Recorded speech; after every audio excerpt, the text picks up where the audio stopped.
Hello, welcome to day 3 of the Better Back Movement 5-day challenge. Today we're going to talk about your exercise or your training. Exercise is a little bit misguided, go out and do a little bit of this. You may as well be doing something fun, right? You can run around after the kids, you can walk up and down hills, get out in nature, just do something that you enjoy for exercise. You learn how to lose weight yesterday, lose fat properly. You don't need to beat yourself up doing high intensity exercise that leaves you in pain. If you do have pain or injury, then there's something to work on. There are problems to solve. So in the past, you may have done HIIT or boot camps or 10,000, 20,000 steps, even doing some strength training. You're in a class, a circuit, and you get frustrated with the lack of fat loss results. So you end up doing harder and faster, and this whole get your heart rate up thing, burn some calories and whatnot.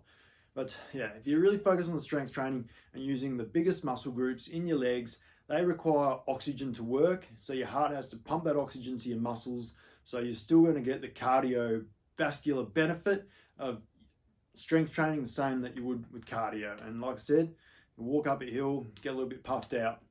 But we're going to work in sets and reps. So you break your exercise down into, we'll start with 3 sets of 15 reps or repetitions.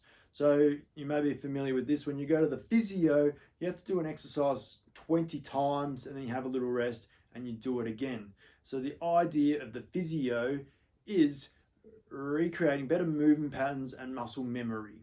So why not implement that into your strength training? You're going to do, like I said, 3 lots of 15 rather than 2 lots of 20. So there's a little bit more strength focus in there. And these numbers can change as you get more experience, but 15 is a good number. 10 is kind of like the warm-up, getting used to the exercise, getting used to the movement patterns, and then the last 5, your working set. You challenge your muscles, you stimulate them to grow for 2 to 3 days. So you don't need to show up day in and day out and beat the same muscle groups up every day, right? So you can do a full body workout. It's not from your fingers to your toes, but working on the foundations, your middle back and your hips primarily, right? Then you can split your body up if you prefer to work out more regularly. So you can do upper body one day, lower body, and repeat that, or have a rest and then do it again. So just like the physio, right? A lot of shoulder problems, a lot of problems in general come from our state that we're in all day. So you can take this to your mental state. You might be tired, stressed. So we don't want to spend that whole time exercising, running around, more stress, more anxiety, high cortisol. So something more calming like yoga or Pilates is a good idea.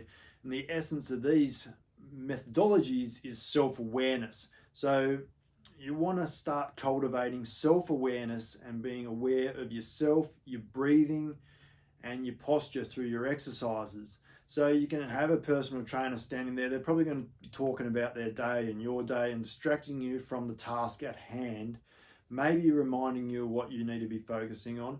But if you can learn to do that for yourself, then you can be self-reliant. So I break down the training into each movement pattern. For example, we started on Monday with just the core engagement, right? And we're going to control the speed or tempo of every repetition of every exercise. So as you're doing a push-up on the bathroom sink, for example, you're going to breathe into your collarbones, and on the hard part of the exercise, you're going to squeeze the air out from below your belly button to engage your core, and then core is engaged and you're doing another strength exercise. So all the problems from your knees and your lower back can be solved by addressing your feet and hip strength. A lot of problems for your shoulders can be addressed by working on that posture and strengthening between your shoulder blades. So then every upper body exercise, as long as you're holding those shoulder blades down and back as you're using your arms, then you're going to prevent a lot of shoulder pain and injury.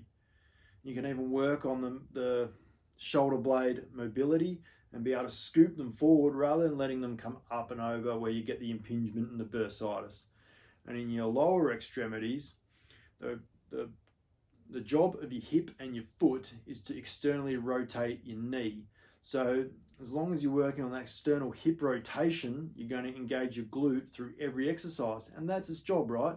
Without it, your knee rolls in, your knee's out of alignment, adding lots of impact and wear and tear.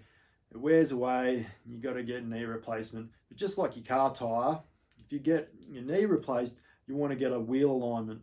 So a lot of people, you get this pain and injury and you got to go see the doctor, and the doctor says, wait, you got to go see the physio, and in that time you can't do anything. It's when you feel hopeless.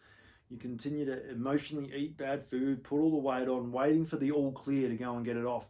And then you find out you're going to have to get an MRI and then surgery, and in that meantime, the situation gets more and more out of control until you don't do anything. And like I said it the other day, they just tell you to keep walking, even though that exacerbates the pain and the problem.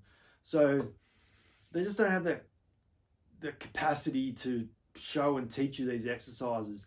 And even like my grandmother, she came home from the physio, and you get this piece of paper with a few stick drawings, and she's doing the squatting and standing up, but the whole time squeezing her knees together, that stability which you see all too often in middle-aged and growing older women. And some men too. Men often complain of tight hamstrings. And so the common problem though is we're bending through the lower back and not from the hips. So there's the old adage, bend from the knees, not the back, but you're going to have some degree of hip hinge, knee bend, and that takes you either closer to a squat with a lot of knee bend or a deadlift with less. But we want to pivot from the hips and not through the lower back. So we engage the core. So we engage the core to keep your lower back and pelvis stable, and then we can work on recruiting the glutes to do their job and hinge to lift our upper body up and down and externally rotate the hips, putting your knees in better alignment. And that goes all the way down to engaging your feet. So we want to spread the toes out, create an arch, point your ankle in the right direction, and perform all your exercises in this alignment, re-ingraining better movement patterns and muscle memory. As we get stronger, build more muscle, it's going to burn more calories in rest and recovery, and over time increase your metabolism. So today's task, you can click the link below, go check out your workout, and we'll see you in tomorrow's video about your mindset.